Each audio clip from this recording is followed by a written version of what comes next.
Assalamu alaikum, қасиетті қырғызстандықтар, қасиетті елім. Uykusuz түн өтті. Біз түні менен ең алыс қайылардан шайлаулардың жиынтығы бойынша маалыматтарды алып отырдық. Екі пикир жаралды. Екі сезім жаралды. Биринчisi, әрбір саяси партия сияқты эле біз жогорку кеңешке кирдик деген сезім. Же кубанаарыңды, же кайгыраарыңды, же өкүнөөрүңдү билбейсиң. Бул аябагандай аралаш, түшүнүксүз сезім. Күрөш болду. Күрөш жалгыз партиялардын ортосунда эмес, биз бир ай бою айтып келген, 10 жылдан бери какшап келген арам менен адалдын ортосунда. Чындык менен жалгандын ортосунда. Келечек менен кайдыгерликтин ортосунда күрөш жүрдү. Таразанын бир жагында Кыргызстандын келечеги, тазалык, кылымга арткан каада салттарыбыз, адамгерчилик турду. Таразанын экинчи жагында акча, напсы, шайтандын азгырыгы турду. Ким жеңди?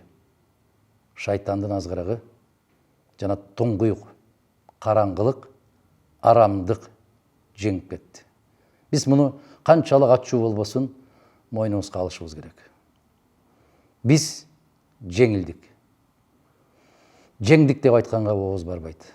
Себеби бүтүн Кыргызстандын жеңиши бул жалпы улуттун, мамлекеттин жеңилишинин алдында түккө турбаган нерсе.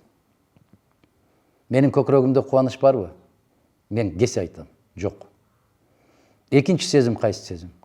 Мына ушунчалык будуңчанга түшкөн, ушунчалык азгыруулар болуп аткан учурда дагы кылымга арткан касиеттерибизди сактаган, адамгерчиликти сактаган, напсини тыя алган, шайтандын азгырыктарына жок деп тике карай алган элибиз бар экен. Ар кандай коркутуу үркүтүүлөргө карабай, азгырыктарга карабай, бүтүн Кыргызстан саясий партиясын колдоп берген, биз менен пикирлеш, биз менен тилектеш болгон 100 миңдеген жарандарыбызга баш ийип таазим этип, сиздерге терең ыраазычылык билдиребиз. Бул тандоо болду. Эмнени тандадык биз? Кандай жолду тандадык? Мыйзамды да, ыйманды да тебелеп тепсеп, 2 күндүк кызыкчылыкты, арам акчаны тандадык. Бул күрөштө бийликтин орду кандай болду? Бийлик накта ошол арамдык менен аралашып кетти. Бийликтин соңку мезгилдердеги жүргүзгөн эң ыплас, эң мыйзамсыз, туура эмес өткөргөн шайлоосу кече өттү десек, менимче тарыхтын алдында дагы, калдайган калың журтубуздун алдында дагы жаңылышпаган болобуз. Өтө ыплас, өтө жалган, өз мамлекетине, өз калкына кыянаттык менен өткөн шайлоо болду. Мыйзам бузуулар ар бир кадам сайын болду. Бирок ага көңүл бурган же бийлик жок, же ошол жердеги жергиликтүү жетекчилик жок. Өтө өкүнүчтүү, өтө кайгылуу. Биз бүтүн Кыргызстан саясий партиясы саныбызга эмес, сапатыбызга карайбыз. Аз сан менен өтсөк дагы, биз көздөгөн максатыбыздан кылдай кыйшайбайбыз. Чыркырап чындыкты какшап айтып келгенбиз, айта беребиз. Биздин жолубуз түп-түз, ал жолдон кыйшайбайбыз. Кандайдыр бир келишимдер, кандайдыр бир көз кышып ымалалашуу деген сапаттар бизде жок. Болгон эмес, болбойт дагы. Не деген жалаларды жаппасын, не деген сөздөрдү ойлоп чыкпасын, биз элибиздин алдында кызматыбыз ак, пейилибиз түз, ниетибиз калыс экенин баса белгилеп айтабыз. Бийликке дагы бир жолу айтып коюшубуз керек. Момундай ыплас, аябагандай өз элине, өз мамлекетине кыянатчылык менен иштерди жүргүзгөн болсо, түбү жакшылыкка алып келбейт. өтө жаман, өтө кайгылуу иштер болуп атат. Касиеттүү Кыргызстандын эли. Бардык эле элдер келечегибизге, мамлекетибиздин эртеңки күнүнө баш уруп мээнет кылайын деген ойдон алыс экендигин кечээки шайлоо көрсөттү. Дүңүнөн айыл менен көчүп барып, 2 күндүк акчага берилип аткан элдин келечеги кандай болду экен? Мына ошолордун арасында аялдар да жүрдү, аксакалдар да жүрдү, башкалар да жүрдү. Тапканыңыздарга жараткан берекесин берет болду экен. Же ошол тапканыңыздар менен эртең акыреттин азабында калаар бекенбиз. Ал тандоо сиздердин тандооңуздар болду. Бул жөнүндө чыркырап жүрүп, чубакта кетти. Бул жөнүндө кайра элим деп какшаган Элмирбек да кетти. Эч бир сөз кулагыбызга кирбей койду. Сыноо көп экен.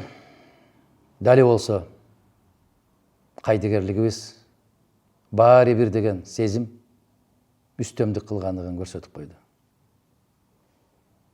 Эгерде кандайдыр бир аракеттер мыйзамдуулукту, адилеттүүлүктү орнотуу үчүн чыккан болсо, биз бүтүн Кыргызстан саясий партиясы сөзсүз түрдө өзүбүздүн бекем позициябызды билдиребиз.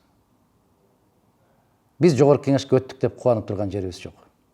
Өтө аралаш сезим. Өкүнүч менен кандайдыр бир жылуу сезимдер аралашып турат. Бирок өкүнүчтүүсү көбүрөөк. Кубанууга караганда кайгыруу көбүрөөк.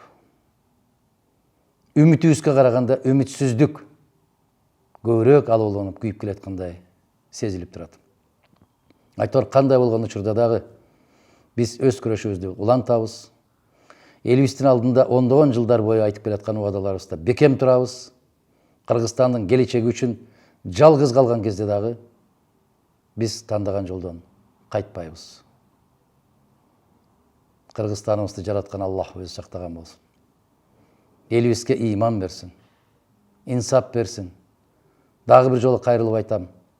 Келиңиздер, түз жолго түшөлү. Туура жолго түшөлү. Напсынын кызыкчылыгына эмес, өлкөбүздүн келечегинин кызыкчылыгына. Өз курсагыбыздын эмес, өз кыздарыбыздын, өзүбүздүн мындай бир тамак ашыбыз үчүн эмес, балдарыбыздын келечеги үчүн күрөшөлүчү. Үмүт үзүлгөнсүп барат. Бирок те алыстан үмүттүн оту баары бир үлпүлдөп күйүп турат. Эртең буюрса, бүгүнкүгө караганда жакшыраак болоор. Бүгүнкүгө караганда жакшыраак түшүнөрбүз деген кандайдыр бир тилектер жетелеп келет. Жараткан жерибизди аман койсун. Элибизди аман койсун. Жакшылык күндөрдү жолугушканды насип этсин. Баса белгилеп айтам, биз күрөштү улантабыз. Аман болуңуздар.